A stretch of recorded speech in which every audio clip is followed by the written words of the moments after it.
Здравейте, аз съм Руси, консултант във VIP оръжейни комплекси и днес ще ви покажа една испанска въздушна пушка Gamo, модел Hunter 880. Започваме от цевта, която е чупеща, еднозарядна.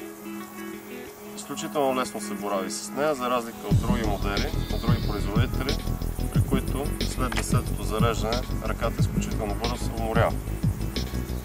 Продължаваме с приклада, който е дървен, от едно парче дърво, накатки на пистолетната ръкохватка, както и гумен затилък, набразден в задната си част, като целта и на накатката, и на затилъка е лесен, удобен и сигурен хват за самия стрелец. Върху цилиндъра имаме монтирана релса, на която се закачат оптика или бързомер. Зад оптиката и бързомера е важно да има стопер. То осигурява безпроблемната работа на оптиката, след като веднъж е простреляна. Целта е да не се размести при следващите изстрели. Предстои да видим на хронографа каква ще бъде началната скорост, която Hunter 880 ще придаде на проектила. Зад мен е хронографът, с чиято помощ ще измерим каква начална скорост ще придаде на проектила Hunter 880, като за целта ще произведа 3 изстрела. Чупим,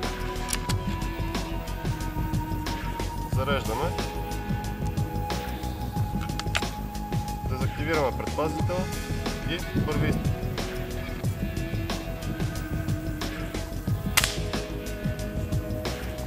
За първия изстрел имаме 196,9 метра в секунда.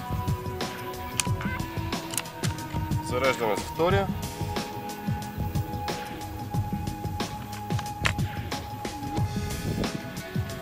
Изстрел. Втори изстрел 195,4 метра в секунда. Зареждаме за третия.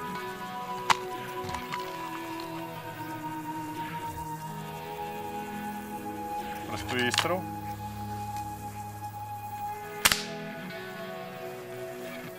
196 метра в секунда за третия изстрел. Това бяха показателите на Gamo Hunter 880. Аз бях Руси за VIP оръжейни комплекси.